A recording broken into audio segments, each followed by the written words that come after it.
ये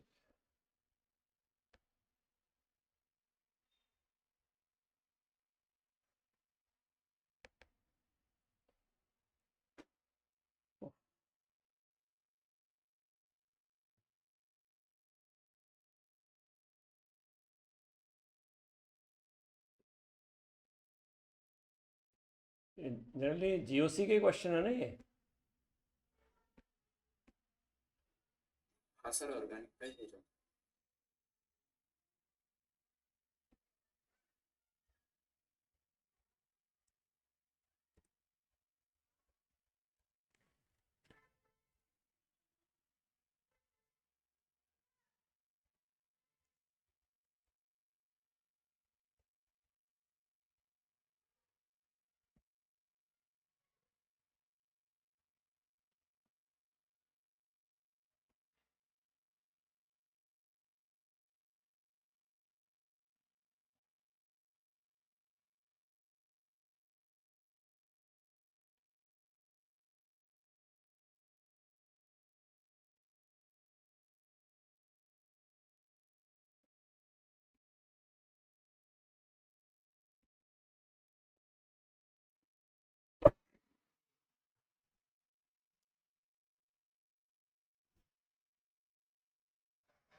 okay, so let us start.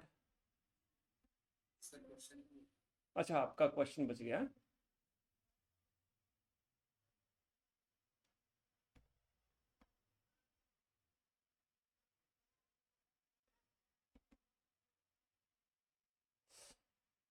एक minute यार।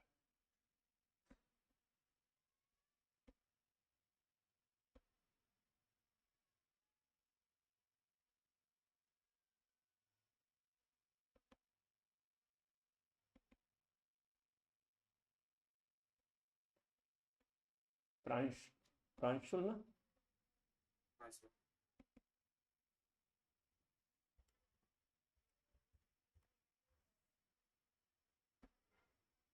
आपने कब भेजा था?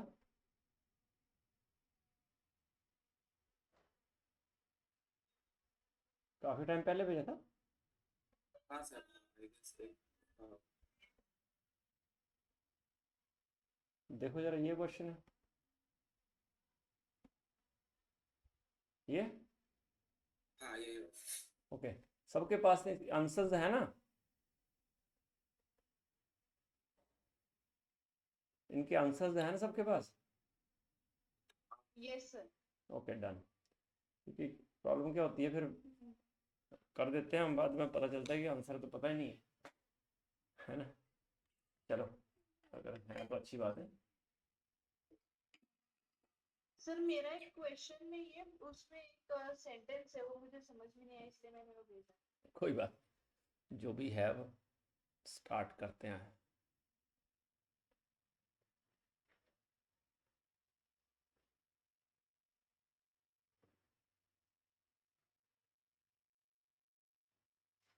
ओके, सो फर्स्ट जो क्वेश्चन है आपके पास वो है, a compound x absorbs 2 moles of hydrogen and X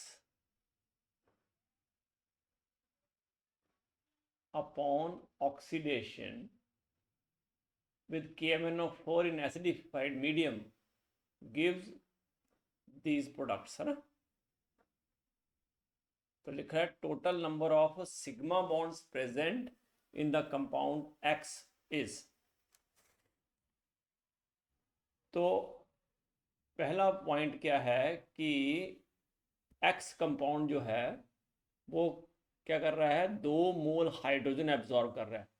इसका मतलब ये हुआ कि जो कंपाउंड एक्स है उसमें जो कार्बन, डबल बॉन्ड हाँ जी, हाँ, दो डबल बॉन्ड होंगे। 2 डबल बॉन्ड है ना, 2 डबल बॉन्ड है, पहला तो क्लियर हो गया। फिर ये बोल रहा है कि और एक्स की अगर हम ऑक्सीडेशन करें विद KMnO एसिडिफाइड KMnO4 तो वो ये कंपाउंड सारे मिलते हैं ना। ओके, तो सबसे पहले हम क्या करते हैं,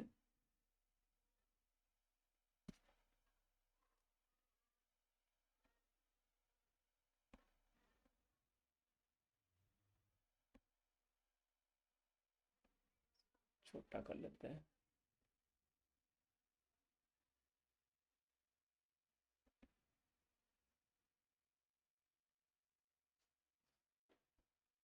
तो जो एक्स ये एसिडिफाइड KMnO4 होता है उसका रोल क्या होता है, क्या करता है वो? एसिडिफाइड KMnO4 क्या करता है, बोलो। सर डबल बॉन्ड्स को ऑक्सीडाइज करके आइदर कीटोन्स एल्डिहाइड्स या कार्बोक्सिल। हाँ, डबल बॉन्ड को वो क्या, वो वाली रिएक्शन मुझे ठीक से समझ में नहीं आई। एक, अच्छा, ये जो एसिडिफाइड KMnO4 है, एक होता है एल्केलाइन KMnO4। एल्केलाइन KMnO4 क्या करता है कि जो कार्बन कार्बन डबल बॉन्ड है ना, उसको बेयर्स रेजेंट बोलते हैं हम। तो ये क्या करता है, जो कार्बन कार्बन जो पाई बॉन्ड टूट के OH OH हो जाता है ना। तो अब अगर हम बात करते हैं कि पाई बॉन्ड या तो डबल बॉन्ड हो 2 या ट्रिपल बॉन्ड हो 1, तब ही 2 हाइड्रोजन एब्जॉर्ब हो सकते हैं ना। तो इसने पहला जो स्टेटमेंट दिया है कि कंपाउंड एक्स जो है एब्जॉर्ब्स कितने, 2 मोल्स ऑफ H2। तो ये स्टेटमेंट अपने आप में क्या बताती है कि जो एक्स है उसके पास या तो क्या है, 2 पाई बॉन्ड्स, दो डबल बॉन्ड या मतलब 2, हाँ 2 पाई बॉन्ड, मतलब उसके पास या तो क्या होगा, 2 double bonds, 2 carbon carbon double bond, या फिर 1 कार्बन कार्बन ट्रिपल बॉन्ड, है ना। अब जब ऑक्सीडेशन होती है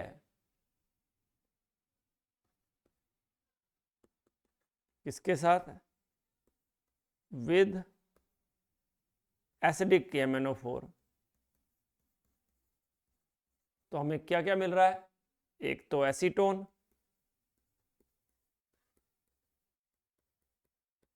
दूसरा एसिटिक एसिड, और तीसरा जो है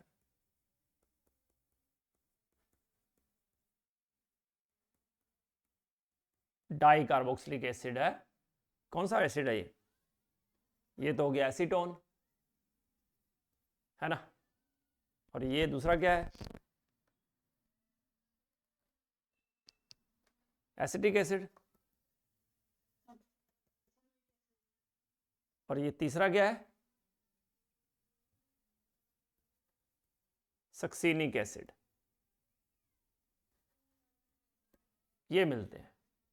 तो पहले तो हम बात कर लेते हैं कि ये जो 3 फ्रैगमेंट्स हैं, तो इसका मतलब ये हुआ कि कम से कम 2 डबल बॉन्ड होंगे तभी तो ये इस तरह से टूटेंगे ना, है ना, कि 3 फ्रैगमेंट बन रहे हैं। तो इसका मतलब ये हो गया कि इसके पास एक ट्रिपल बॉन्ड नहीं है, इसके पास क्या है, 2 कार्बन कार्बन डबल बॉन्ड्स। इससे ये क्लियर हो गया हमें कि पहले से पता चला था कि 2 मोल हाइड्रोजन ऐड हुए, इसका मतलब या तो 2 कार्बन कार्बन डबल बॉन्ड्स हैं या 1 कार्बन कार्बन ट्रिपल बॉन्ड है। तो ये जो प्रोडक्ट्स मिले हमें, फ्रैगमेंट्स मिले हैं 3, इससे ये क्लियर हो गया कि ऐसा है कार्बन कार्बन ट्रिपल बॉन्ड नहीं है, क्योंकि कार्बन कार्बन ट्रिपल बॉन्ड होता ना तो सिंगल बॉन्ड रह जाता और ये ऐसा हो जाता, मतलब टूटता नहीं है मॉलिक्यूल। इसका मतलब कि कार्बन कार्बन ट्रिपल बॉन्ड नहीं है, क्या है, कार्बन कार्बन डबल बॉन्ड्स। तो अब पहले हम शुरू करते हैं एसीटोन। तो एसीटोन की अगर बात करें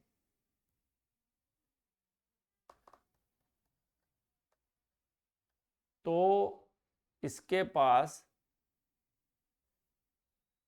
ऑक्सीजन निकाल दो, तो इसका मतलब एसीटोन का 2 मिथाइल ग्रुप तो ऐसे रहेंगे, क्योंकि एसीटोन का जो O है वो कहाँ से आया, कार्बन कार्बन डबल बॉन्ड के टूटने से। तो कार्बन कार्बन डबल बॉन्ड को जोड़ देते हैं, क्योंकि हमें तो बनाना है। अब एसिटिक एसिड की बात करें अगर हम, तो एसिटिक एसिड इसका मतलब ये कोई जो है कंपाउंड ऐसा है जिसमें क्या हो सकता है कि ये टर्मिनल पोजीशन पे हो सकता है, स्टार्टिंग में पॉसिबल नहीं है कि ये कहीं बीच में हो, है ना। तो इसका मतलब टर्मिनल पोजीशन पे है ये कार्बन कार्बन जो डबल बॉन्ड है ना, सॉरी एसिटिक एसिड है, उसकी वजह से ये क्लियर हो गया हमें कि जो ये पोजीशन है इसकी वो टर्मिनल एल्कीन हो सकती है ये। तो बेंजोइक एसिड सिर्फ क्योंकि देखो अगर सिर्फ टर्मिनल एल्कीन पे ही बनता है। हाँ मैं बताता हूँ कैसे। देखो मान लिया हमारे पास ऐसा कोई मॉलिक्यूल है, ठीक है। अब इसको हमने क्या किया कि ऑक्सीडाइज किया, किसके साथ, एसिडिफाइड किया MnO4 के साथ। सॉरी ये डबल बॉन्ड टूटेगा, CH3 C डबल बॉन्ड हो जाएगा। अब इसमें H है, तो ये जो H है दैट बिकम्स OH, और जो दूसरे हैं उसमें भी ये डबल बॉन्ड होगा और जो H हैं वो OH हो जाएंगे, है ना। तो अब यहां से हम पहले स्टार्ट करते हैं कि एसीटोन जो है वो इस तरह से था। अब एसीटोन यहां से डबल बॉन्ड टूटेगा तो हमें मिल जाएगा CH3। अब डबल बॉन्ड हमने इसको CH कर दिया, तो ये जब टूटेगा तो C डबल बॉन्ड OH बनेगा। फिर हमने इसको जो है CH डबल बॉन्ड अगर मैं CH करूं तो देखो क्या क्या प्रोडक्ट्स मिल रहे हैं, ये देखो ये इस तरह से हो सकता है ना कि ये C डबल बॉन्ड किसी से जुड़ रहा हो, CH2 और C डबल बॉन्ड, है ना। तो अगर मैं इसको 1 2 3 4 5 6 7 8, तो कार्बन है हमारे पास अभी एट प्रेजेंट 8 कार्बन होने चाहिए, है ना। ये 3, ये 2, 3 + 2 5 और ये 4, 9 कार्बन जो हैं वो पॉसिबिलिटी बन रही है कि 9 कार्बन उसमें होने चाहिए। तो मैं इसको C डबल बॉन्ड CH कर दिया यहाँ पे, और ये क्या हो जाएगा, CH2 फिर CH डबल बॉन्ड है ना, फिर ये CH3। तो एक टर्मिनल पे एसीटोन है, दूसरे टर्मिनल पे एसिटिक है। इसको तोड़ोगे तो आपको सामने मिल जाएगा। देखो इसको मैंने ऑक्सीडाइज किया ना, यहाँ से टूटेगा, यहाँ से टूटेगा, तो ये तो एसीटोन ही रहेगा। क्यों? क्योंकि ये डबल बॉन्ड O होगा और बाकी तो कार्बन कार्बन बॉन्ड्स हैं। दूसरे की बात करें तो C डबल बॉन्ड O और ये H क्या बन जाएगा, OH। फिर CH2 ऐसे ही रहेंगे, ये भी C, ये डबल बॉन्ड O और ये H, ये H क्या हो जाएगा, OH। तीसरे पे आओ, C डबल बॉन्ड O और ये क्या हो जाएगा, OH CH3। ओजोनोलिसिस की तरह ही हुआ ये, उसमें भी कार्बन कार्बन डबल बॉन्ड टूटते हैं ना, बट वहां पे HOH नहीं होता।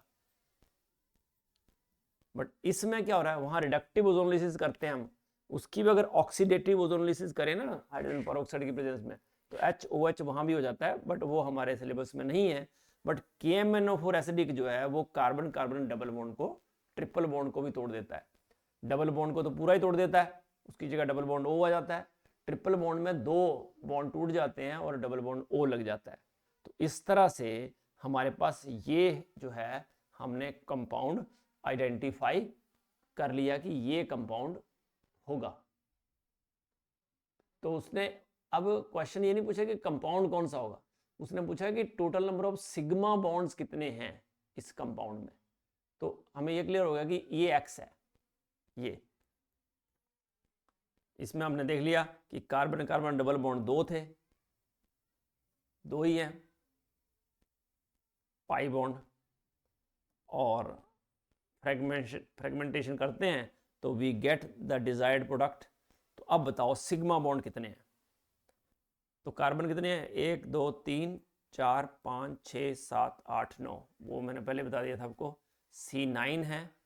तो H कितने हैं, बोलो, 3 3 6 7 2 9 2 11 12 13 16। ठीक है, तो ये जो फॉर्मूला है ना, वो हम ऐसे भी फाइंड आउट कर सकते थे, C9H16। अब इसमें ये क्लियर हो गया कि बताओ CH सिग्मा बॉन्ड कितने हैं,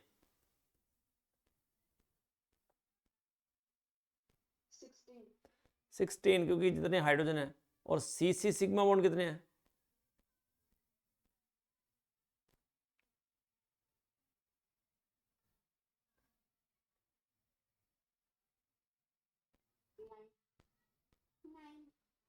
नाइन, 2 3 4 5 6 7 8 है ना।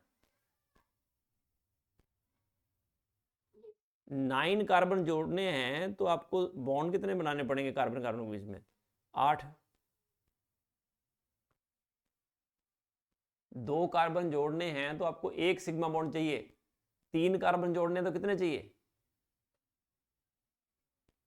वो 3 कार्बन जोड़ने हैं तो कितने सिग्मा बॉन्ड चाहिए, 2। 4 जोड़ने हैं तो 3। तो देखो ये बाकी सारी चीजें क्लियर होगी। ये कितने हो गए टोटल, 24। तो देयर आर 24 सिग्मा बॉन्ड्स। पर आंसर में तो उन्होंने 27 दिया हुआ। 27, एक minute, total number of sigma bonds present in the compound, 1 2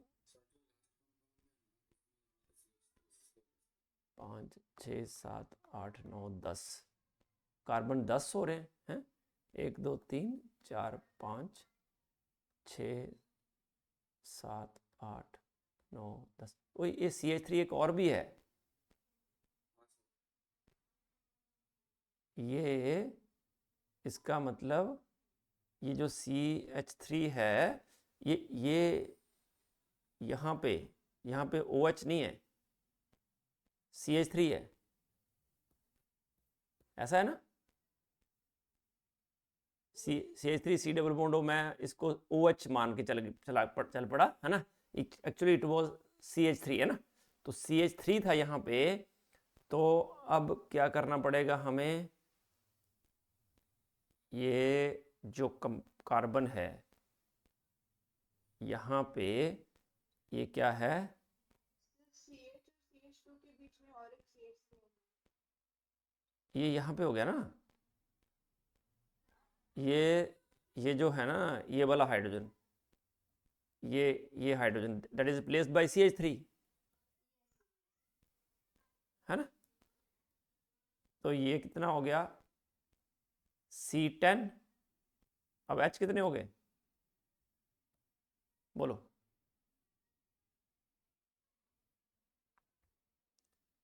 eighteen,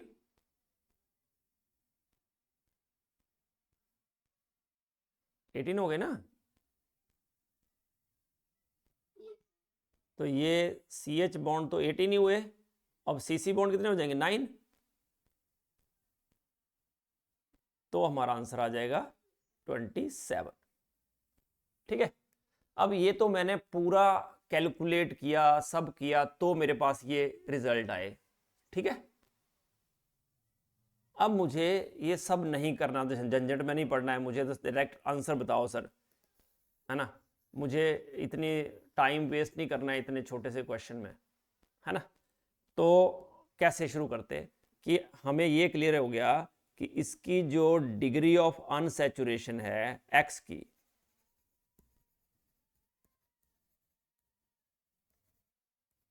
that is 2। Clear है? Yes, sir, due to H2. हाँ, 2 moles of hydrogen it is absorbing, या तो इसका मतलब कि 2 मोल हाइड्रोजन एब्जॉर्ब कर रहा है, तो इसकी डिग्री ऑफ अनसैचुरेशन जो है 2 है। तो या तो क्या पहले बात करी थी हमने, या तो 2 डबल बॉन्ड्स हैं या 1 ट्रिपल बॉन्ड। तो अगर ये मतलब 2 डिग्री ऑफ अनसैचुरेशन है, तो जो फॉर्मूला है इसका वो बन गया CnH2n-2, ये बन गया।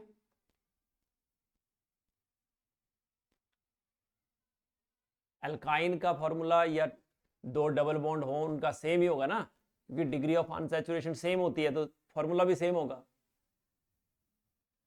अब कार्बन देखिए हमने, पहले में 3, दूसरे में 2 और तीसरे में 1 2 3 4 5, इसका मतलब C हो गया 10,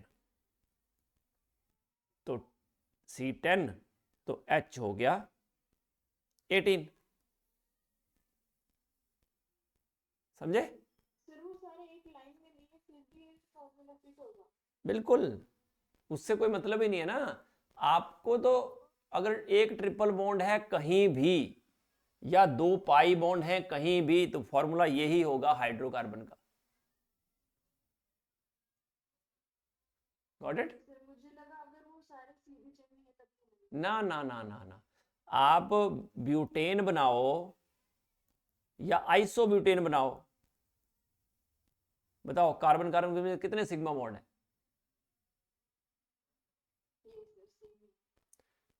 मतलब कि इसमें क्या होता है कि कार्बन अगर बराबर हैं, 4 कार्बन हैं तो सिग्मा बॉन्ड उनके बीच में 3 होंगे, 5 होंगे तो 4 होंगे, ये श्योर ही है ना। तो number of CH sigma bond सामने दिख रहे हैं, जितने हाइड्रोजन उतने सिग्मा बॉन्ड्स, बट जो कार्बन कार्बन सिग्मा बॉन्ड्स हैं वो एक कम हो जाएगा 9, तो टोटल सिग्मा बॉन्ड्स जो हैं वो हो जाएंगे 27। That's it. ठीक है, Sir, can you show the which one? solution slide? Okay. See, first we see that compound X absorbs 2 moles of hydrogen.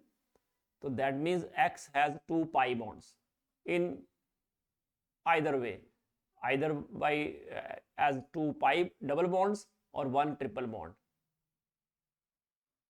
And by looking at it, we come to know that formula of this hydrocarbon, because it is not written as hydrocarbon, that's why we will forced to do all things. Otherwise if starting में ही लिख दिया होता कि it is a hydrocarbon तो ख़त्म हो जाती बात. पर फिर भी हम अगर इसको सॉल्व भी करते हैं तो इसकी ऑक्सीडेशन से हमें 3 प्रोडक्ट्स मिल रहे हैं. इनसे क्लियर हो रहा है कि 2 पाई बॉन्ड तो हैं ही, 2 पाई बॉन्ड टूटेंगे तो 3 प्रोडक्ट्स हमें मिलेंगे. फिर हमने देखा कि इसमें एक CO है तो इसके साथ कार्बन का डबल बॉन्ड बना होगा, इसके साथ एक ही COH है, इसका मतलब ये दूसरे टर्मिनल पे होगा. तो 2 टर्मिनल तो इन्होंने ऑक्यूपाई कर लिए और ये जो है ये बीच में होगा क्योंकि इसमें 2 साइड CO है. तो ये मिडल वन और ये 2 एंड्स में, तो इनको हमने जोड़ दिया. तो जोड़ के देखा हमने तो हमें पता चला कि इसका O, इसका दोनों साइड ये और ये जो OH लग रहे हैं इट इज एक्चुअली H, तो H से रिप्लेस कर दिए. अगले क्वेश्चन पे चले. यस बेटा. हाँ जी.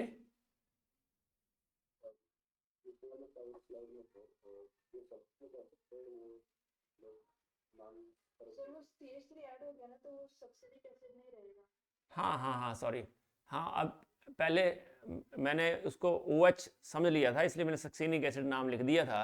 Otherwise it is not succinic acid now because ये लिखा ये OH नहीं है यहाँ पे. अगर यहाँ OH होता CH3 की जगह तो उसको बोलते हैं सक्सेनिक एसिड, बट यहाँ पे CH3 है इसलिए उसका नाम जो है वो आप IUPAC नेम ही लिखोगे. फिर क्या नाम हो जाएगा? 4 कीटो या ऑक्सो और पेंटेनोइक एसिड.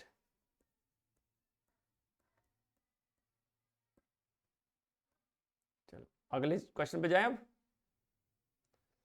क्वेश्चन है एडिशन ऑफ ब्रोमीन टू 1,3-ब्यूटाडाइन. एडिशन ऑफ ब्रोमीन टू 1,3-ब्यूटाडाइन जो है वो कौन सा प्रोडक्ट हमें मिलेगा, है ना. तो अब एक्चुअल में तो दोनों प्रोडक्ट जो है ना वो पॉसिबल हो सकते हैं. कौन कौन से? 1,2 एडिशन भी और 1,4 एडिशन भी. बट देखो ये है CH2 double bond CH, single bond CH, double bond CH. तो 1,3-ब्यूटाडाइन जो है एक कॉन्जुगेटेड डाइन है ना. ये डबल बॉन्ड जो है दोनों कॉन्जुगेटेड है. तो जब ब्रोमीन ऐड होती है कॉन्जुगेटेड डाइन में तो हमें ऑब्वियसली एक कार्बोकेटाइन मिलेगा सबसे पहले. क्योंकि देखो अगर मैं इसको इसके रेजोनेंस स्ट्रक्चर बनाऊं, है ना, तो इसको ऐसे करते हैं कि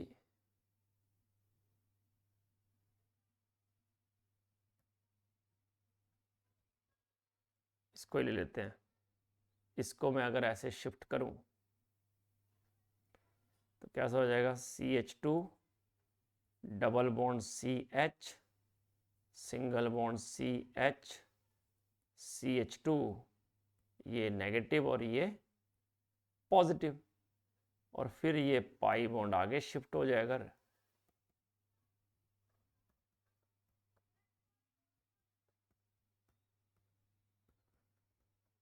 तो ये हो जाएगा. तो अगर यहाँ पे एडिशन होता है तो दिस इज 1,2 एडिशन, और अगर यहाँ ऐड होता है तो इट इज 1,4 एडिशन. मतलब 1 2 पे एडिशन हो तो दैट इज मतलब इस पे ये फर्स्ट और सेकंड पे तो 1 2 एडिशन, और C1 C4 पे हो तो 1 4 एडिशन। तो इसमें एक्चुअली क्या होता है कि टेम्परेचर का इफेक्ट रहता है मेन, है ना। तो इसने कहीं टेम्परेचर जो है वो मेंशन नहीं किया है। इसका मतलब अगर टेम्परेचर मेंशन नहीं किया है तो दोनों प्रोडक्ट्स पॉसिबल हो सकते हैं, 1 2 भी। क्योंकि अगर वो टेम्परेचर मेंशन करता तो याद रखना आप कि अगर लो टेम्परेचर हो ना,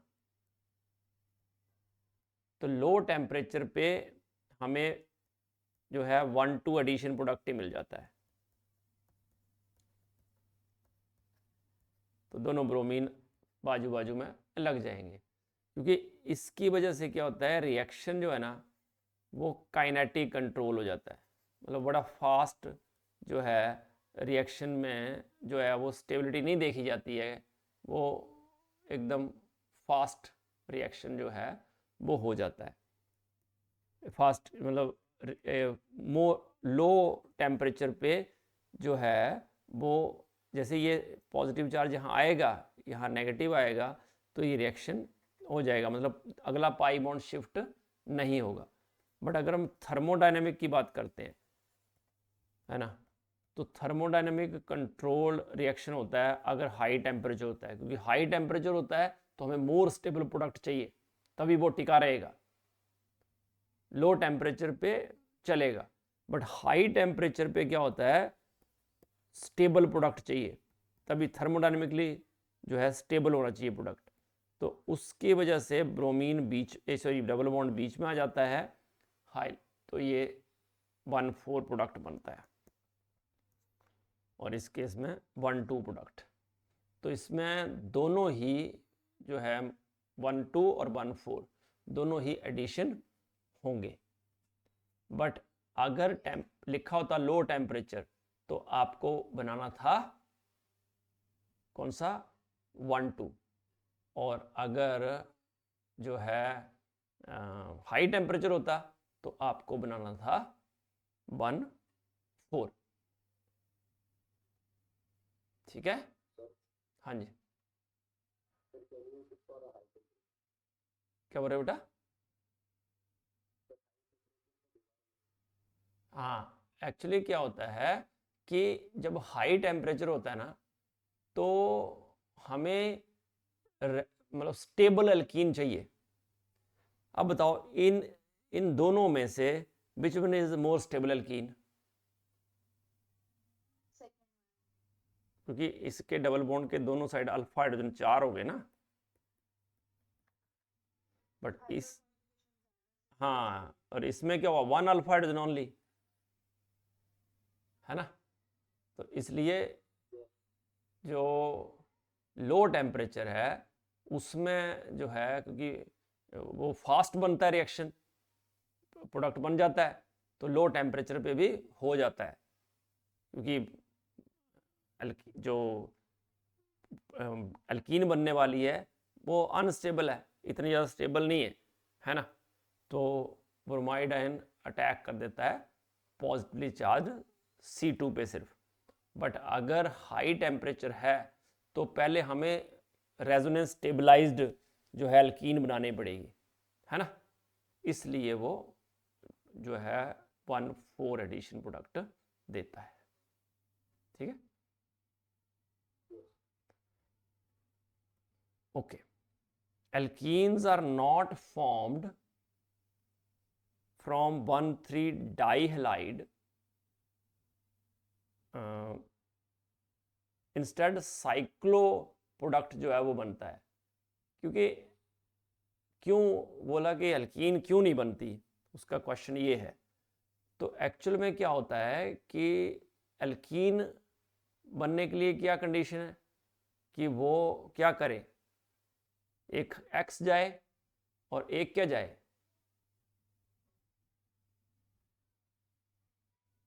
H, है ना। एक अल्फा हाइड्रोजन और एक अल्फा पे हाइड्रोजन जाए और बीटा पे हाइड्रोजन, है ना। तो अब ये जो दो हैलोजन हैं C1 और C3 पे जो जिंक डस्ट से करते हैं हम, तो एलिमिनेशन की जगह क्या होता है, इंट्रामोलिकुलर कपलिंग हो जाती है, मतलब रिंग फॉर्मेशन होती है, क्योंकि जिंक जो है वो क्या करता है, ये दोनों X ले लेता है। क्यों ले लेता है? क्योंकि जो जिंक है ना, जस्ट लाइक आपने पढ़ा होगा जब CX बॉन्ड में मैग्नीशियम ऐड करते हैं तो MgX बनता है, याद है? ये सर RX प्लस Mg, तो हम क्या बना देते हैं, RMgX, है ना? तो वैसे ही ये क्या करता है, ये भी उसी की तरह जिंक हैलाइड बना देता है। ठीक है, अब दोनों कार्बन पे जिंक आ गया, जिन पे कार्बन कार्बन बॉन्ड है, तो क्या होता है कि ये जो Zn है वो ZnX2 की फॉर्म में निकल जाते हैं दोनों साइड से, है ना? यहाँ भी ZnX हो गया, यहाँ भी ZnX, है ना? बट ये जो एक Zn है, ये ZnX और इस X को ले लेता है, जिंक अलग हो जाता है और ये दोनों आपस में जुड़ जाते हैं। एंड्स जो है, क्योंकि 1-3 बहुत ही क्लोज पोजीशन है ना, तो इजीली 3 मेंबर्ड रिंग बन जाता है, इंट्रामोलिकुलर रिएक्शन होता है, तो इसलिए एलिमिनेशन नहीं होती, है ना? एल्कीन नहीं देता इसलिए। और कैसे पता चलेगा कब कब साइक्लो बनेगा? जैसे अगर पास पास में दो हैलाइड्स हो तो हम कह सकते हैं कि एलिमिनेशन में इंट्रामोलिकुलर रिएक्शन होकर साइक्लो बनेगा। सिर्फ यहीं पे बनता है बच्चे, क्योंकि बिल्कुल अगर आपको साइक्लाइजेशन करनी है ना, तो जो है अगर 1-2 पे होते हैं ना तो एल्कीन बन जाती, ऐसे होते देखो, तो you will get alkene. Sir अगर 4-5 कार्बन दूर होते तो रिएक्शन ही नहीं होता है, क्योंकि वो पास आ नहीं पाते ना इजिली, होगा बट स्लो होगा। तो यार है ना, 1-3 डाई हैलाइड हमारे सिलेबस में बाकी है भी नहीं, 1-2 डाई हैलाइड और 1-3, तो 1-3 डाई हैलाइड में हमें साइक्लोएल्केन मिलेगी, याद रखना।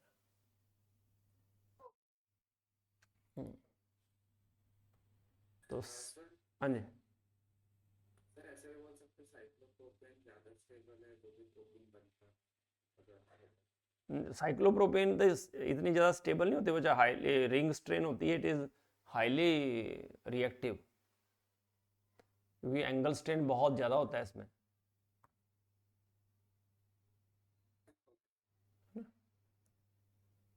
Okay, the correct stability order of the following species.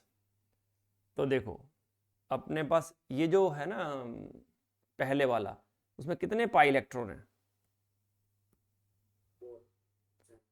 4 pi electron है, एंड साइक्लिक तो है ही। और is it what is the hybridisation of this carbon?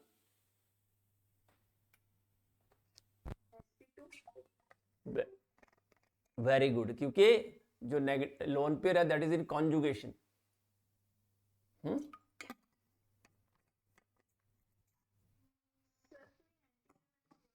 yes, it is anti aromatic. and what about this? इसमें कितने पाई electron है?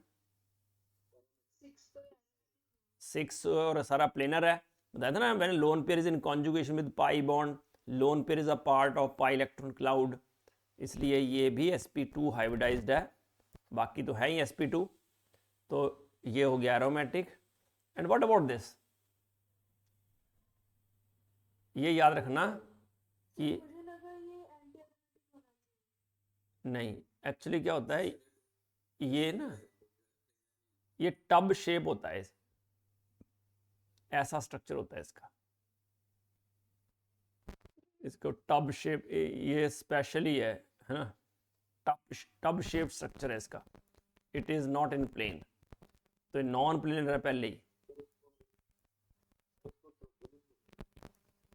नहीं, इसलिए साइक्लो ऑक्टा टेट्रा ही नहीं है ना, but it is non aromatic. तो आपने पढ़ा है कि सबसे स्टेबल कौन से होते हैं? और उससे कम नॉन एरोमेटिक। सबसे stable aromatic and anti aromatic. तो इसका मतलब पहले आएंगे Q, फिर आएगा R और फिर आएगा P। इसका मतलब C ऑप्शन इज ट्रू। ठीक है? यस सर, सर मैं आर वाले में कंफ्यूज कोई बात। Among the given compounds the total number of aromatic compounds बताने हैं आपको। पहले वाला एरोमेटिक है कि नहीं बताओ पहले, है ना? क्योंकि ये जो कार्बन हैं ये दोनों, ये तो हो गए आपके sp3 हाइब्रिडाइज्ड। तो अगर ये sp3 हाइब्रिडाइज्ड है ये दो, तो खत्म हो गया ना। It is not, they are not conjugated, conjugate system ही नहीं है।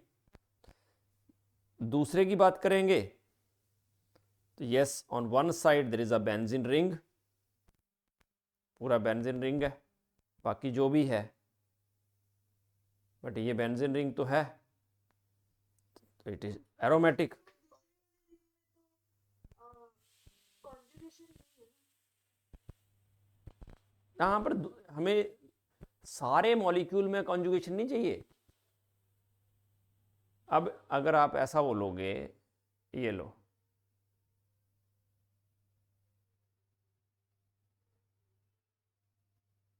तो ये एरोमेटिक है कि नहीं?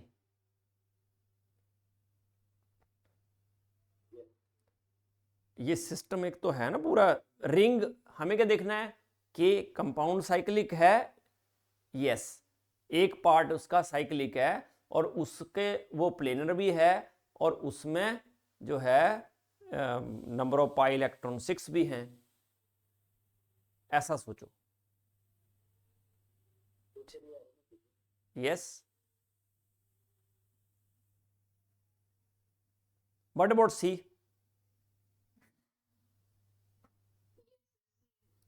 ये भी एरोमेटिक है क्योंकि 10 पाई इलेक्ट्रॉन हो रहे हैं, पूरा सिस्टम कॉन्जुगेटेड है, तो it is also aromatic. This is also aromatic. What about this? ये भी है। तो बात हो गई पूरी कि हमारे पास 3 जो हैं वो एरोमेटिक कंपाउंड्स हैं।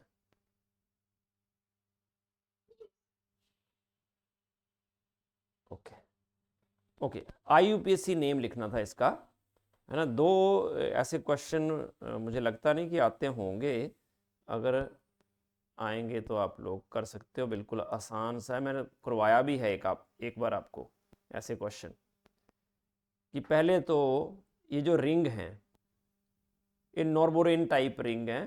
देखो मैं ऐसे करता हूँ, 1 2 3 4 5 6 ऐसे लगा देता हूँ। अब ये जो हैं दोनों ब्रिज हेड कार्बन है, मैं इनको मान लेता हूँ वो दोनों। उसके बीच में एक कार्बन ये है, ऐसा हुआ है। और ये 2 मिथाइल ग्रुप्स हैं, ऐसे हो गया। अब क्या होता है, हिसाब से अरेंज कर सकते बिल्कुल आपको ये बनाया है उसने, उस हिसाब से हम कैसे भी इसको लिखे ना, हम पर ये है कि जो अरेंजमेंट है वो चेंज नहीं होना चाहिए, है ना। तो अब देखो इसमें हमारे पास जो रिंग है उसमें कितने कार्बन है टोटल? 2 साइकिल बन गए, 2 रिंग है, तो बाईसाइक्लो तो है ये, तो लिखा ही है उसने पहले ही, तो समझ आ गया कि बाईसाइक्लो तो है ही। अब क्या करते हैं हम, हाँ अभी देखो, अब आपके पास ये जो ब्रिज हेड कार्बन है उसमें अगर मैं इधर से जाता हूं तो इस ब्रिज में 2 कार्बन आते हैं, इस साइड भी 2 कार्बन आते हैं और बीच में 1 कार्बन आता है, तो 2 2 1 हो गया।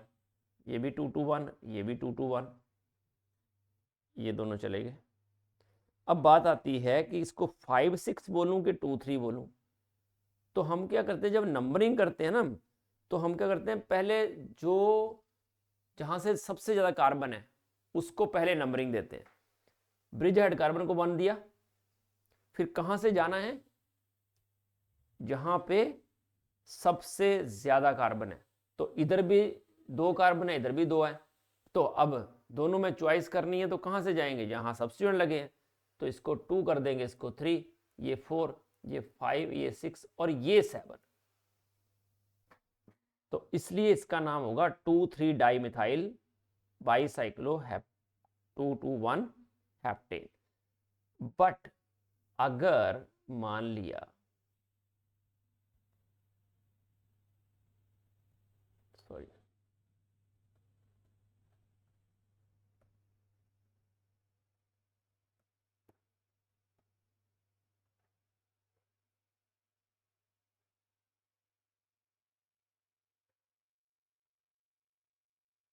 ऐसा है, तो बोलो क्या नाम होगा इसका।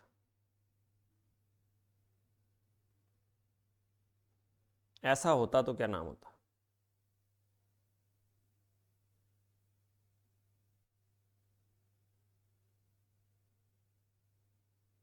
तो देखो फिर ये 2,2,1 तो है ही, और इस कार्बन के साथ जो है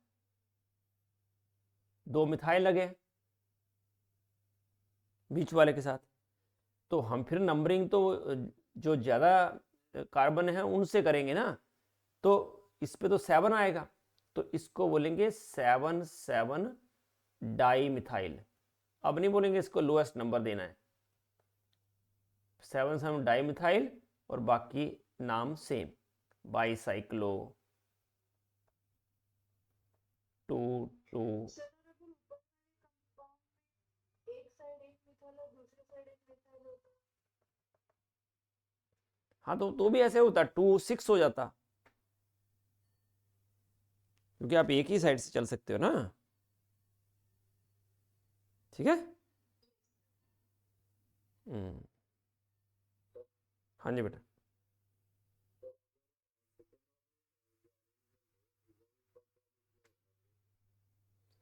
एक मिनट, इसको हटा दूं, ऐसा बोलो। ओके,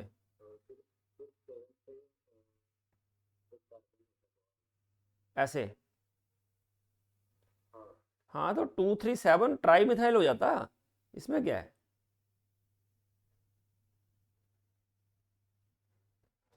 पहले आपको लॉन्गेस्ट जो ब्रिज है उसको पार करना है, उसको नंबरिंग देनी है, फिर सेकंड लॉन्गेस्ट, फिर शॉर्टेस्ट पे आना है।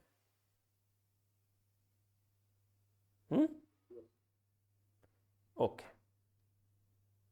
Understood. Okay, of the isomeric hexanes, the isomers that give the minimum and maximum number of monochloro derivatives। अब देखो मोनोक्लोरो डेरिवेटिव के लिए क्या चाहिए, different types of hydrogens, different types of hydrogen, जितने टाइप के हाइड्रोजन होंगे उतने, मतलब primary hydrogen, secondary hydrogen, tertiary hydrogen, है ना, जितने टाइप के हाइड्रोजन होंगे, अलग अलग टाइप के, 2 टाइप के सेकेंडरी भी हो सकते हैं, ऐसा भी हो सकता है ना। तो कितने टाइप, ज़्यादा टाइप के होंगे उतने मोनोक्लोरो डेरिवेटिव बनेंगे आपके पास।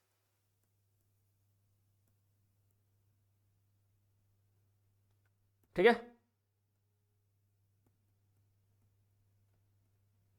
तो चलो बताओ फिर, 3 मिथाइल पेंटेन में कितने टाइप के हाइड्रोजन्स हैं।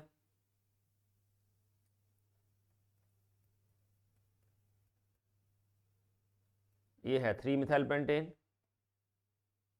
2,3 डाई मिथाइल ब्यूटेन,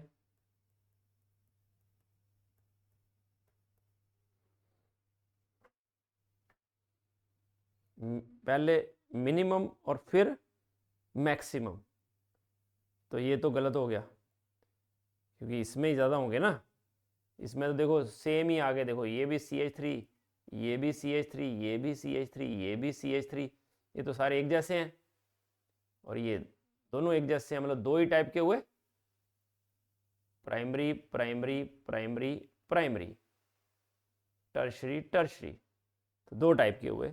इधर 1 2, सेम 1 2,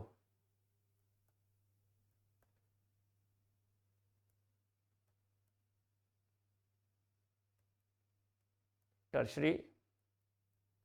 अब देखो दो टाइप के प्राइमरी हुए, ये प्राइमरी एक जैसे हैं, बट ये प्राइमरी अलग है। सेकेंडरी दोनों एक जैसे हैं, टर्शरी अलग है। तो प्राइमरी 2, सेकेंडरी 1, टर्शरी 1, तो 4 टाइप के हो गए। तो पहला मैक्सिमम हुआ, दूसरा मिनिमम, तो ये तो नहीं है। दूसरे पे आ जाओ, अगेन 2,3 डाइमिथाइल ब्यूटेन और नॉर्मल हेक्सेन। चलो 1 2 3 4 5 6, CH3 CH2 CH2 CH2 CH2 CH3, primary primary, secondary secondary secondary secondary.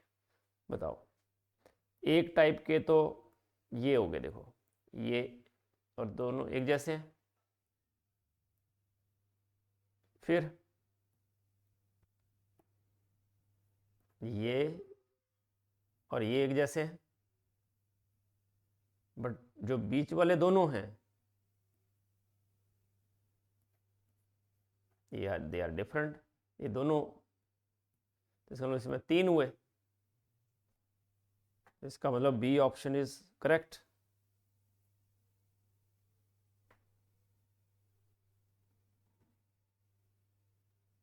ये कितने करने हैं?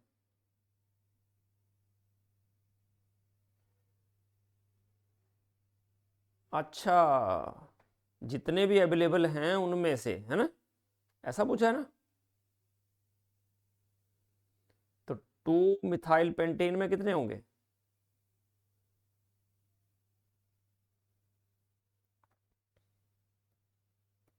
एक 3 डिग्री, बाकी 2 डिग्री और 1 डिग्री। तो CH3 CH3 CH CH2 CH2 CH3, primary secondary secondary tertiary, primary primary. तो दो टाइप के प्राइमरी, दो ही टाइप के सेकेंडरी, क्योंकि देखो ये सेकेंडरी जो है प्राइमरी सेकेंडरी से अटैच है, ये सेकेंडरी सेकेंडरी टर्शरी से अटैच है, तो टोटल 5 हुए। तो देखो पहले के हो गए थे कितने? 4,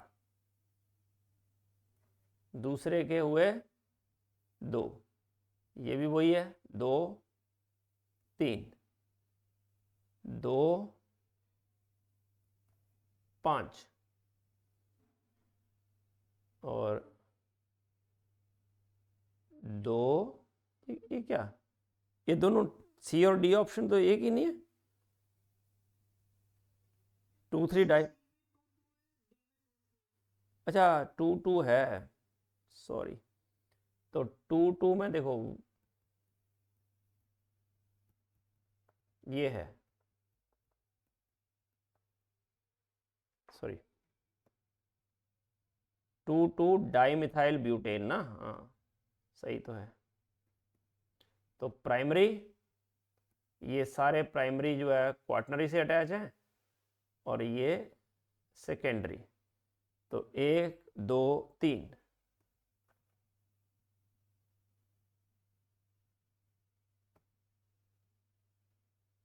सर तो बी, सी और डी तीनों हो जाएंगे। ये 2 और ये 5, तो 2 5 ले लेंगे ना, डी को मैक्सिमम, मिनिमम और मैक्सिमम बोला है ना, तो मिनिमम 2 और मैक्सिमम 5, ऐसा करके करेंगे। अच्छा, ice of the isomeric hexane isomers that give minimum and maximum number of monoclonal derivatives are है ना। हाँ, तो ये तीनों हो गए फिर, बी सी डी, क्योंकि पहला मिनिमम, दूसरा मैक्सिमम, 2 3 3 5 2 5, फर्स्ट जो है वो 4 2 है।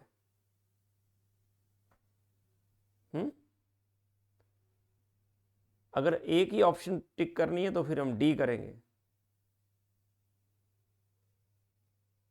किसका क्वेश्चन था ये? Sir, I don't have.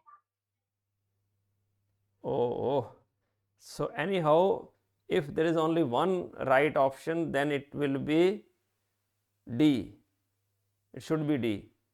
Otherwise, if the question is like कि पहला लेस दूसरा मोर, तो फिर बी सी डी। बट अगर वन करेक्ट ऑप्शन होगा तो डी, मिनिमम और मैक्सिमम की बात करिए ना। Okay, the compound which shows positive mesomeric effect. So see, positive means plus R effect, उसको प्लस एम भी बोलते हैं। तो प्लस आर कब होता है? When there is a lone pair. तो इस क्लोरीन का lone pair that is in conjugation with pi bond, so this chlorine has plus M effect. तो पहला ही हो गया। सेकंड में देखोगे तो there is a positive charge, तो ये माइनस आर इफेक्ट शो करेगा, माइनस एम। तीसरे में ऐसा कोई इफेक्ट ही नहीं है, क्योंकि ये तो पॉजिटिव डबल पाई बॉन्ड है और जो लोन पेयर है that is not in conjugation, 2 single bond आगे।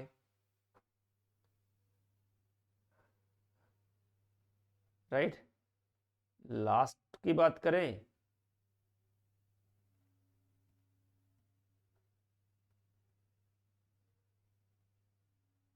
अब देखो जो ये जो रिंग है उसके साथ तो सी डबल बॉन्ड सी है ना। तो अगर मैं इसकी बात करूं तो it has plus M effect. ये लोन पेयर इधर जाए, ये ऐसे शिफ्टिंग हो, तो ए और डी दोनों होने चाहिए, है ना। अगर इनमें से हमें बेस्ट चूज करना है तो दैट शुड बी ए, क्योंकि पाई लोन पेयर और यहाँ पे ये रिंग आ गया, है ना। तो हम इसको और इसको दोनों को ही ले सकते हैं। प्लस मेसोमेरिक इफेक्ट का मतलब ये होता है कि इलेक्ट्रॉन पेयर का डोनेशन, है ना। तो ये दोनों ऑप्शन जो हैं वो हम करेक्ट मान सकते हैं। बट ये रिंग के साथ है तो हम ज़्यादा प्लस एम इफेक्ट इसमें होगा, तो we can go with this. ठीक है, दोनों में प्लस एम इफेक्ट है। ठीक है, क्योंकि दोनों में ही जो क्लोरीन का लोन पेयर है। हाँ जी, हाँ जी, कहाँ पे बेटा? बी ऑप्शन में जो नाइट्रोजन है ना, because of its positive charge,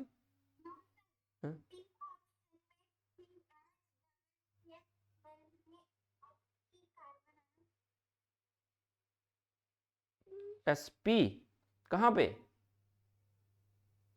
यहाँ पे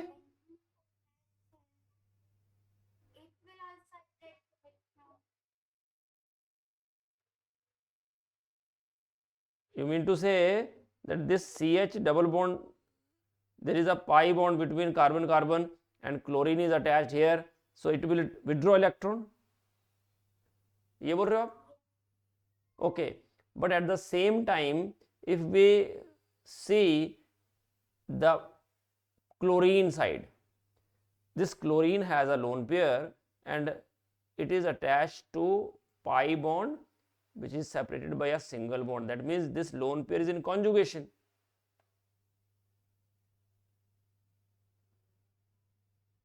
Got it?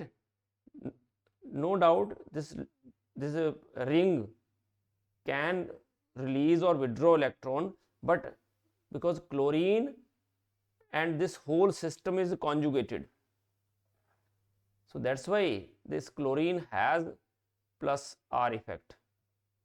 It has a releasing influence. तो हम ये तो नहीं बोल सकते कि plus M, but both will show plus M.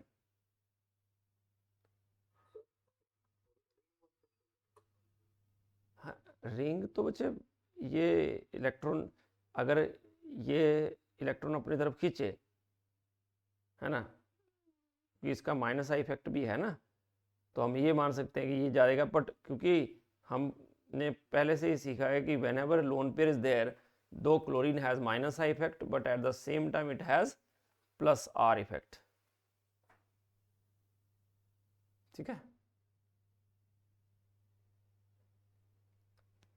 So number of stereoisomers, I think ये क्वेश्चन हो चुका है पहले, कि आपको इसमें क्या देखना है. देखो ये कायरल सेंटर है,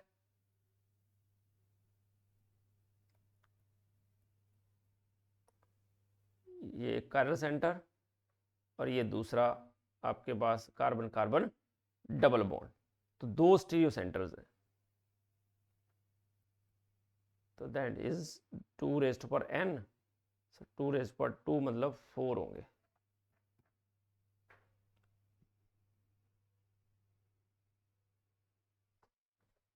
ठीक है. Number of stereoisomer is 2 raised power n.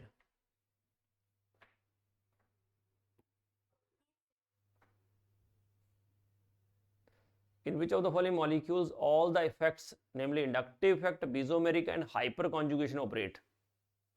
So पहले केस में chlorine has only minus I effect. Chlorine has only minus I effect because there is no pi bond in conjugation.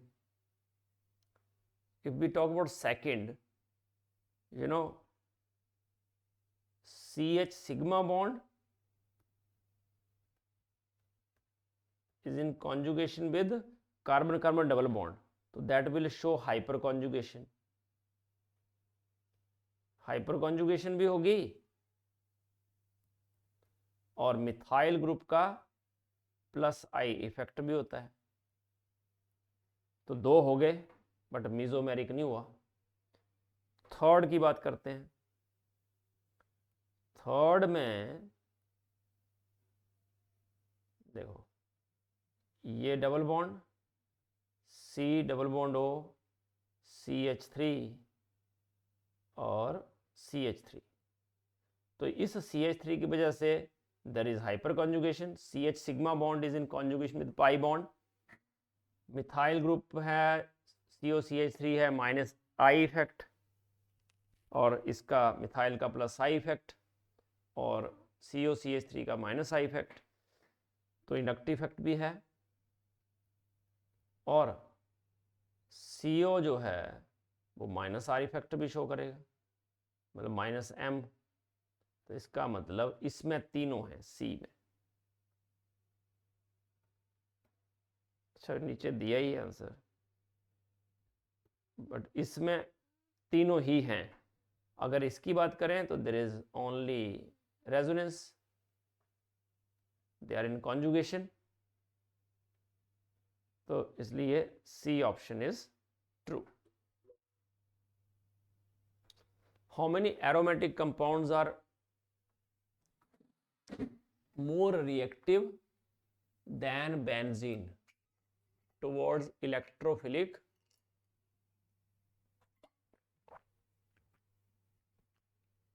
substitution?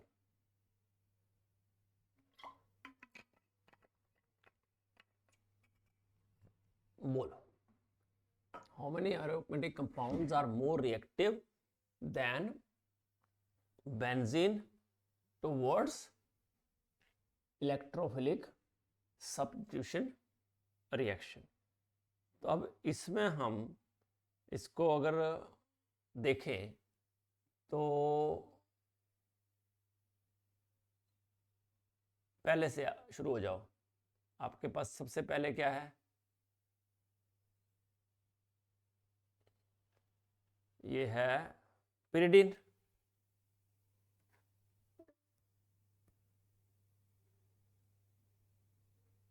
तो pyridine जो है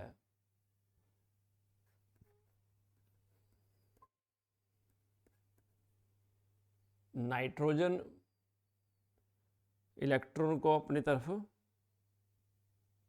withdraw कर। हाँ जी, slide. हाँ जी, screen नहीं दिख रहा? एक सेकेंड।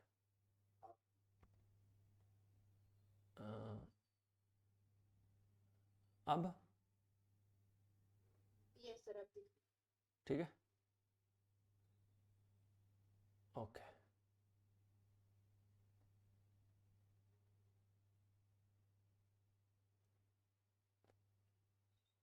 हाँ, क्या बात कर रहे थे हम कि? हाँ जी, सर ये पहला वाला जो है एरोमेटिक माना जाएगा कि नहीं? हाँ बेटा, एरोमेटिक तो है ही ना।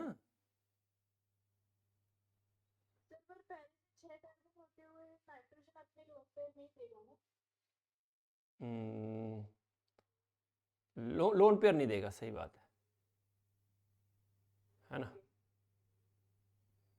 पर आपको पता है कि एरोमेटिक कंपाउंड जो रिंग्स होते हैं, है ना, अगर इलेक्ट्रॉन रिच रिंग्स हैं तो they are more reactive than benzene. अगर वो इलेक्ट्रॉन जो है पुअर रिंग्स हैं, इलेक्ट्रॉन नहीं है उसमें, है ना, तो वो जो है क्या हो जाएगा, लेस रिएक्टिव हो जाएगा बेंजीन से। तो अगर किसी में -I इफेक्ट है या -M इफेक्ट है ना, तो वो रिएक्टिविटी को डिक्रीज कर देगा। तो पहले हम पिरिडिन की बात करते हैं। तो आपको पता है कि नाइट्रोजन क्या करेगा, इलेक्ट्रॉन को खींच लेगा अपनी तरफ।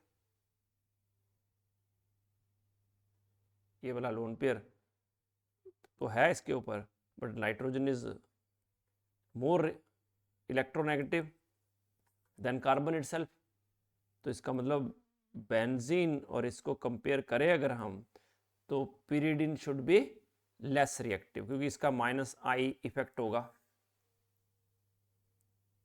नाइट्रोजन का विड्रॉ करेगा इलेक्ट्रॉन। अब अगर मैं पाइरोल की बात करूं,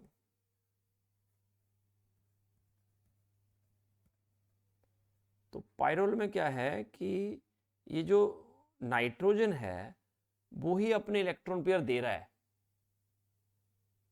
तो ये बहुत रिएक्टिव हो जाएगा, क्योंकि ये तो फास्ट इलेक्ट्रॉन, मतलब इस पर नेगेटिव चार्ज जल्दी आएगा, क्योंकि लोन पेयर इलेक्ट्रॉन देने के लिए बिल्कुल रेडी बैठा है ना।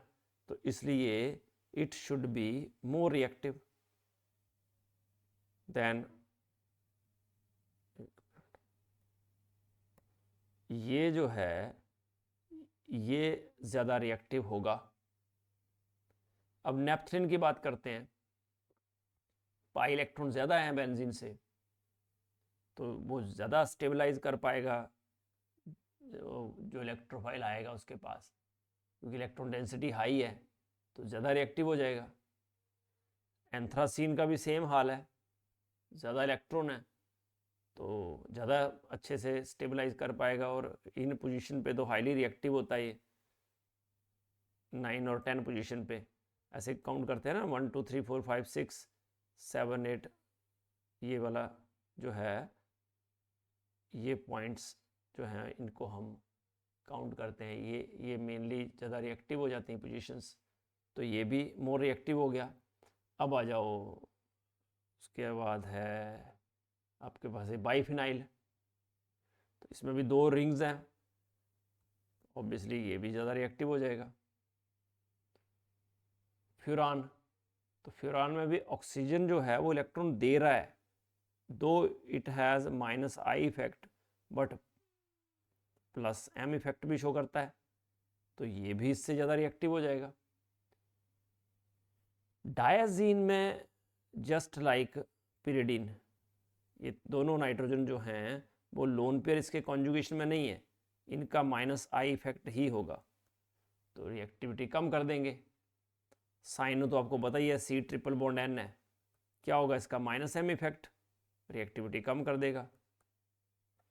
बट और नेगेटिव की बात करोगे तो ये तो नेगेटिव चार्ज है ना, तो +M इफेक्ट शो करेगा, ये भी ज़्यादा रिएक्टिव, तो इसका मतलब 1 2 3 4 5 6, तो ये 6 जो हैं they are more reactive. Pyridine देखो ना, पिरिडिन में जो नाइट्रोजन है ना वो -I इफेक्ट ही शो करेगा यहाँ, क्योंकि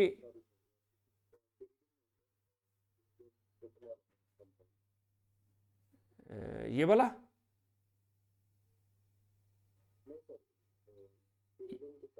पायरोल, तो पायरोल में क्या है कि जो नाइट्रोजन है ना उसका लोन पेयर कॉन्जुगेशन में जा रहा है, तो ये जो लोन पेयर कॉन्जुगेशन में जाने की वजह से lone pair is not electron acceptor, actually now it is lone electron donor, electron donating group हो गया ये, due to the presence of lone pair which is in conjugation with pi bond. But pyridine में ऐसा नहीं है ना।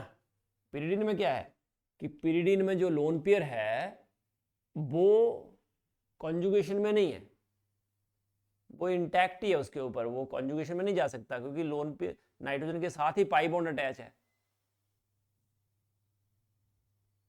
समझे।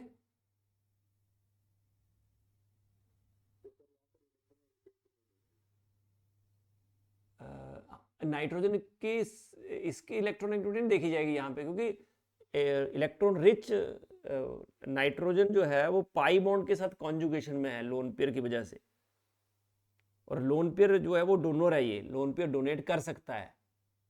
Pyridine में जो नाइट्रोजन है उस पर लोन पेयर जरूर है बट वो डोनेट नहीं कर सकता, क्योंकि नाइट्रोजन जो है उसके साथ ही पाई बॉन्ड अटैच है पिरिडिन में। बट पायरोल में क्या है, नाइट्रोजन के पास सिंगल बॉन्ड है फिर डबल बॉन्ड है, तो ये लोन पेयर कॉन्जुगेशन में है, बट इसका लोन पेयर कॉन्जुगेशन में नहीं है, समझे। हाँ जी,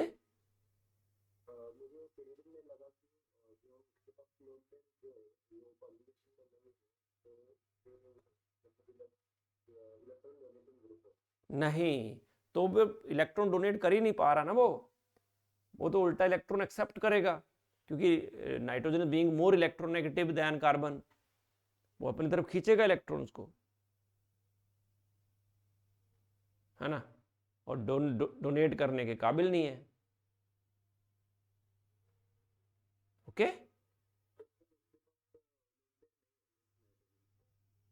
लोन पेयर तो है बच्चे, देखो ये है, इस नाइट्रोजन ने कितने बॉन्ड बनाए हैं, 3, इसके पास होते कितने हैं, 5, तो एक तो लोन पेयर होगा ना, क्योंकि लोन पेयर और पाई बॉन्ड के बीच में सिंगल बॉन्ड हो तभी दे सकता है।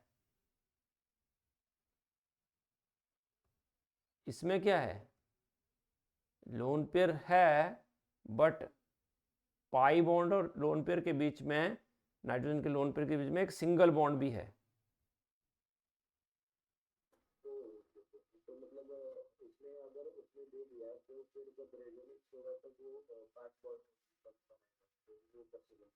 हाँ ठीक है, ओके। हाँ जी, वो जो पिरिडिन है वो डोनेटिंग ग्रुप अच्छा होगा ना, मतलब वो इलेक्ट्रॉन दे पाएगा ना। रिंग को नहीं दे पाएगा, किसी और को दे सकता है। ये जैसे बेस का अच्छा काम करेगा। हाँ बिल्कुल सही, बेस तो ये स्ट्रांग होगा पिरिडिन देन पायरोल, बट हम बात कर रहे हैं कि ये लोन नाइट्रोजन जो है लोन पेयर अपना इस रिंग को दे पाता है कि नहीं, क्योंकि रिंग पे इलेक्ट्रॉन डेंसिटी बढ़ेगी तो रिएक्टिविटी बढ़ेगी ना। किसी और को ये लोन पे दे देता है तो उससे कोई मतलब नहीं हमें, है ना। नहीं नहीं नहीं नहीं, ओके जी। सर और क्वेश्चन में भी उन्होंने इलेक्ट्रोफिलिक सब्स्टिट्यूशन बोला है, तो हमको रिंग पे ही इफेक्ट देखना है। हाँ, रिंग पे देखना है ना।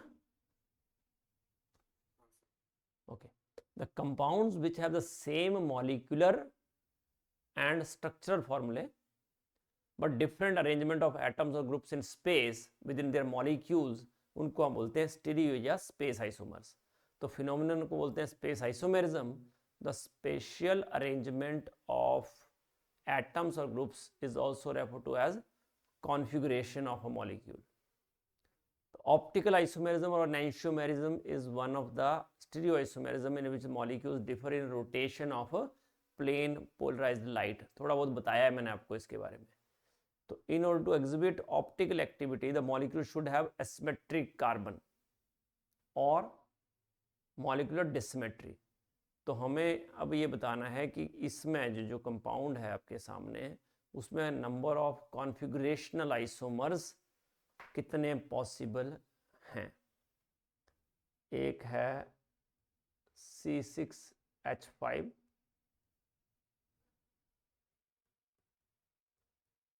CHCl, CHCl, CHCl और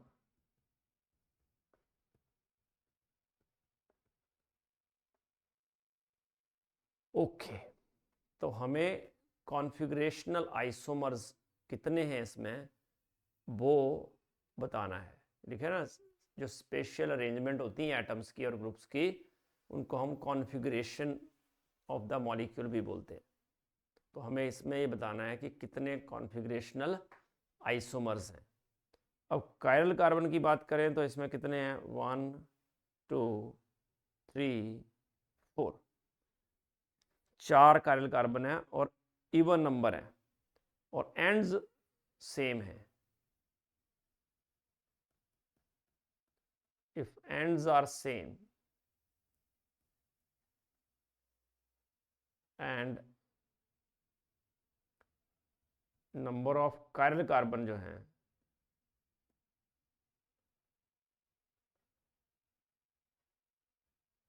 are even,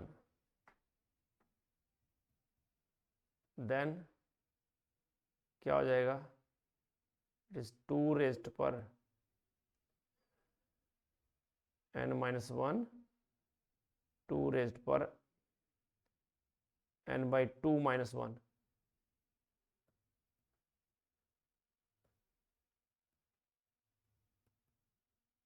तो कितने हो गए, 2 raised पर 3, क्योंकि n हो गया 4 प्लस 2 raised पर 1,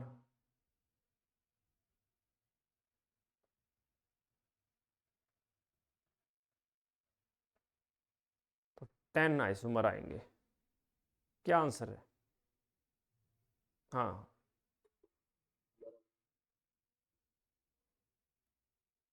समझे? हाँ जी,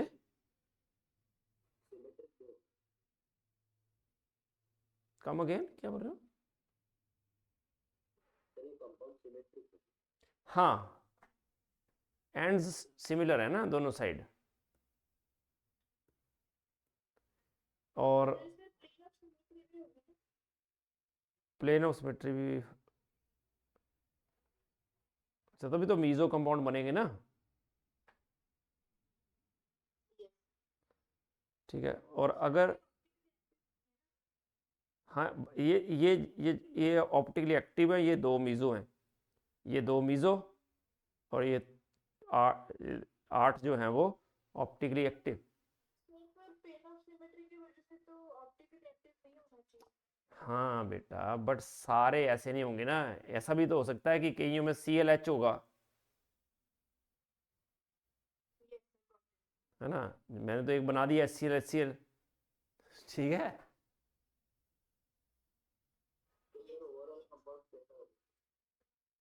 ओवरऑल कंपाउंड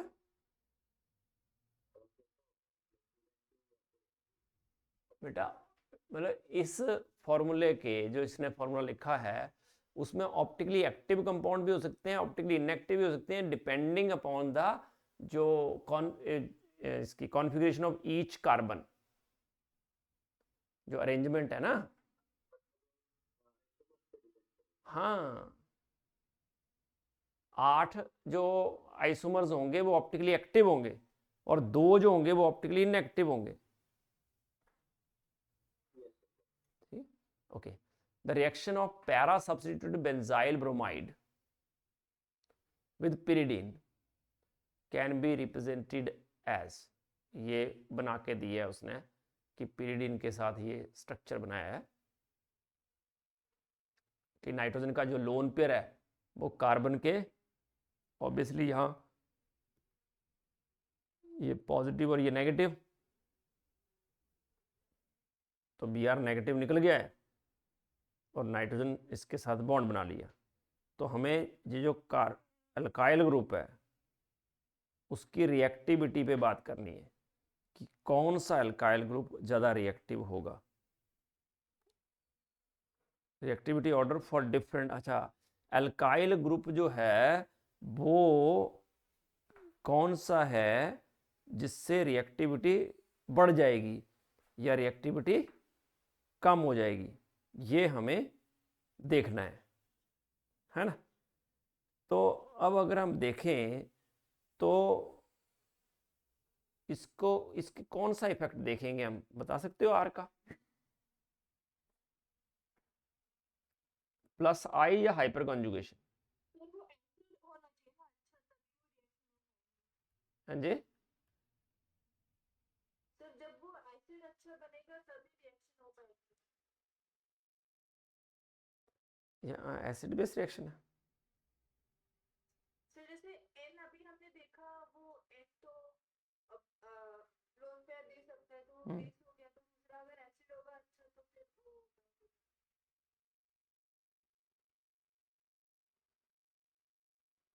ओके, देखो Br हमें निकालना है ना। Br निकाल के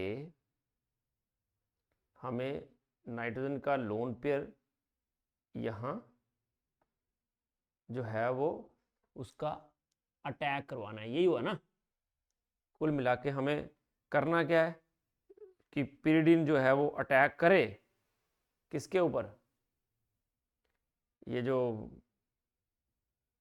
CH2 ग्रुप है उसके ऊपर pyridine का अटैक हमें करवाना है, यही मेन पर्पज़ है हमारा। अब मुझे बताओ कि जो मिथाइल ग्रुप है या इथाइल है, आइसोप्रोपाइल है, टर्शी ब्यूटाइल है, यही तो ग्रुप्स है। तो इसमें जो सबसे ज़्यादा रिएक्टिविटी नहीं बोलो कि किसका हाइपर कंजुगेशन या प्लस आई, पहले बताओ हाइपर कंजुगेशन देखेंगे कि प्लस आई?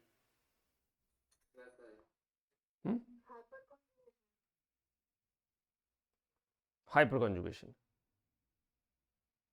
ओके, तो plus I, okay, why not hyper conjugation?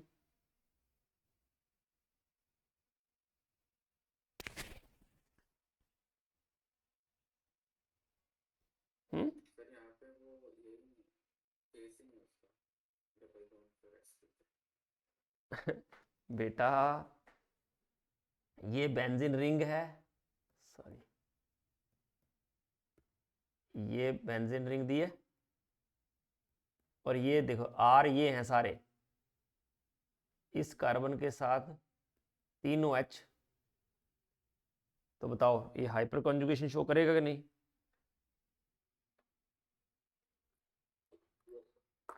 तो पहले बताओ कि इसमें मैकेनिज्म कौन सा होगा, SN1 या SN2?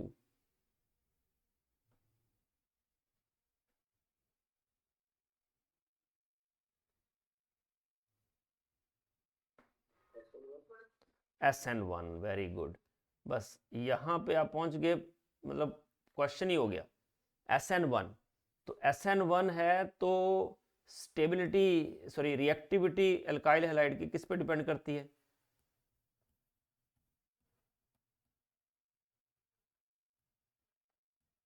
SN1 में?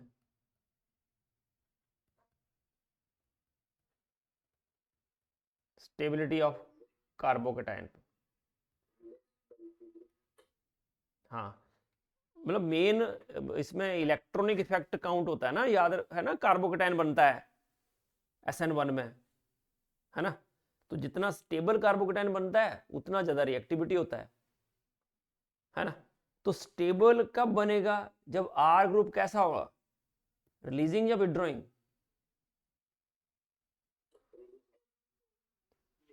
हाँ, इलेक्ट्रॉन डोनेटिंग ग्रुप होना चाहिए। अच्छा, तो बताओ इन चारों में 1 2 3 4 which one is best electron donating group when attached to benzene? और कोई?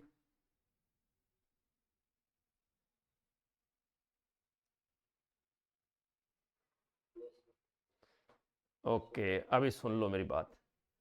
एक्चुअली क्या होता है,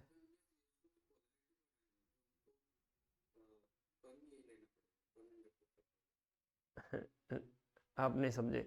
हमें कार्बोकेटाइन बनाना है, सही है, ब्रोमीन हटाना है, कार्बोकेटाइन को स्टेबलाइज करना है ताकि अटैक हो जाए फास्ट, है ना। मेन तो कार्बोकेटाइन बनाना ही डिफिकल्ट है। स्टेप 1 में क्या बनता है, कार्बोकेटाइन ही बनता है, पिरिडीन तो आता ही नहीं है। तो कार्बोकेटाइन कब जल्दी बनेगा, जब स्टेबलाइज अच्छे से होगा।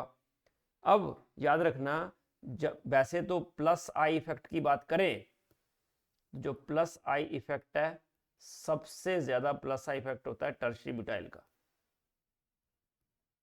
उससे कम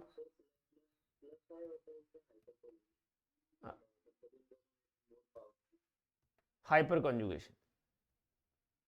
इनका दोनों इफेक्ट होगा, आर का हाइपर प्लस आई भी, हाइपर कॉन्जुगेशन भी। बट अगर दोनों लग रहे हैं तो किसको काउंट करेंगे, हाइपर कॉन्जुगेशन। तो बताओ हाइपर कॉन्जुगेशन की डेफिनेशन बता सकते हो?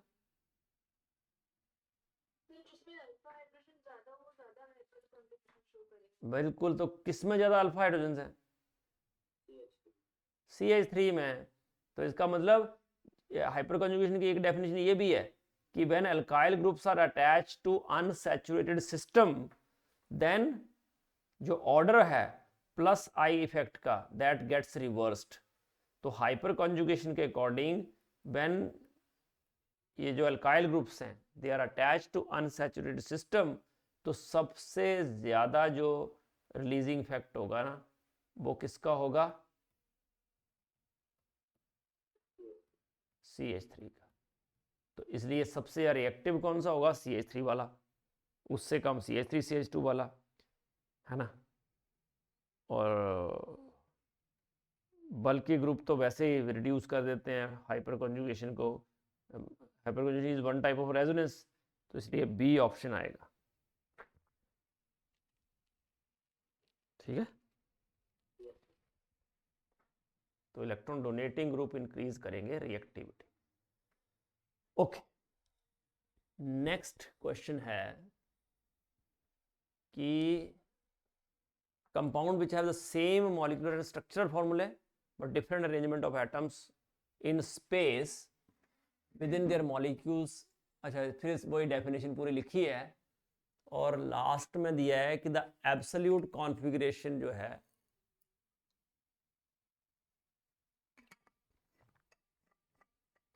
बतानी है। तो चलो बता देते हैं। हम क्या करेंगे,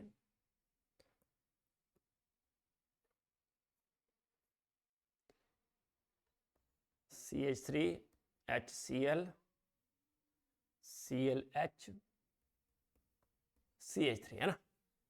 तो चलो पहले 2 पे बात करते हैं। नंबरिंग करो, सबसे हाई जिसकी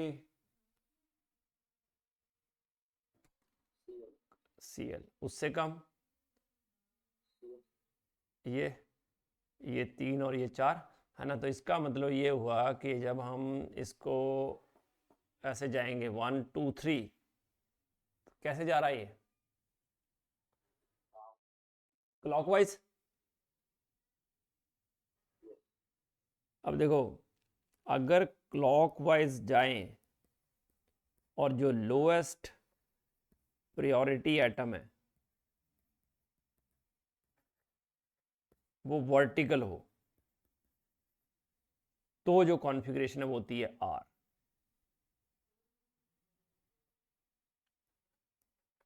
अगर जाएं तो यहाँ एस होगा ना। हाँ, एंटी क्लॉकवाइज और लोएस्ट प्रायोरिटी एटम हो horizontal, which is the case here, तो ये हो जाएगा एस। तो 2 पे हो जाएगा एस। अब 3 की बात करते हैं। 3 में नंबरिंग करो। अब ये 1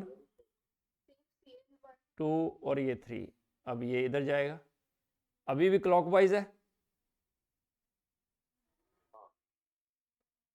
ना, 1 2 3 क्लॉकवाइज ही रहा, और ये है अगेन हॉरिजॉन्टल, तो 2s और 3bs होगा।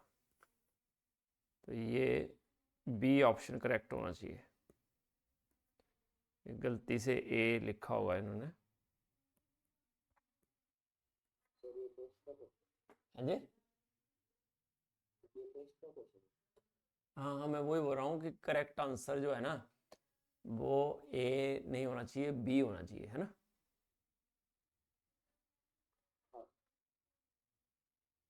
Okay, this is the last question.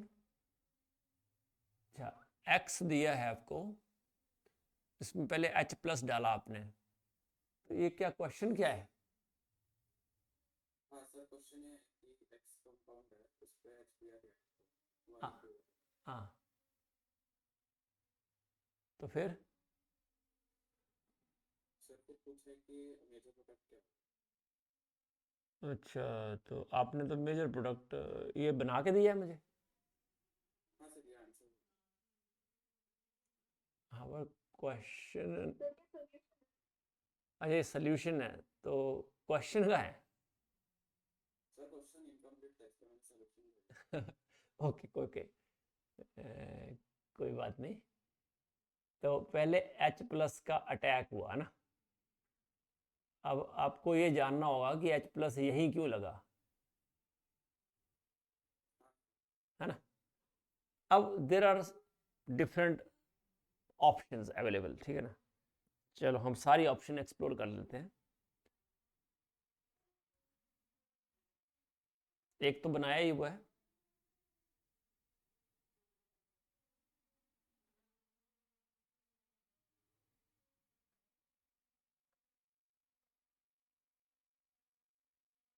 इनको रहने देते हैं ऐसे ही।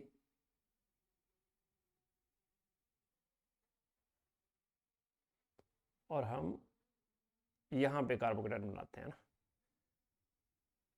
तो इस कार्बोकेटाइन की बात करें अगर हम, तो ये भी टर्शरी है।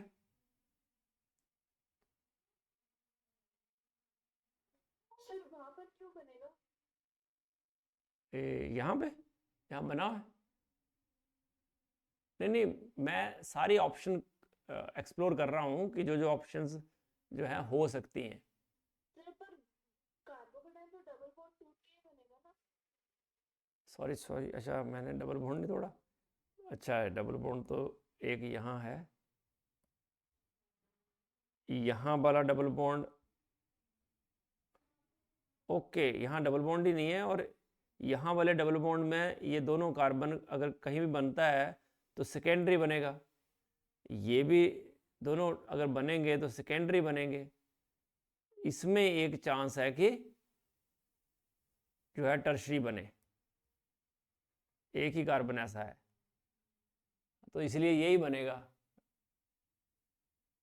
मैं सोच रहा हूँ कि यहाँ पे डबल बॉन्ड है, तो ये तो है ही नहीं। चलो, तो इसका मतलब ये क्यों बना है, क्लियर हो गया। ओके सर, हाँ ओके सर। अगर ये कार्बोकेटाइन बना है और ये स्टेबल है तो ऑब्वियसली इसी पे ब्रोमीन लग जाएगा।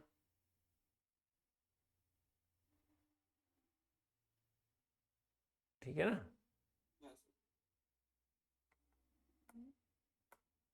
तो दैट्स ऑल, इतना ही है आज का। सर अगली क्लास में आप कुछ क्वेश्चंस करवा दीजिए हाइड्रोकार्बन्स पे। ओके डन, ठीक है करवा दूंगा, ठीक है रखता हूँ फिर। ओके बाय बेटा।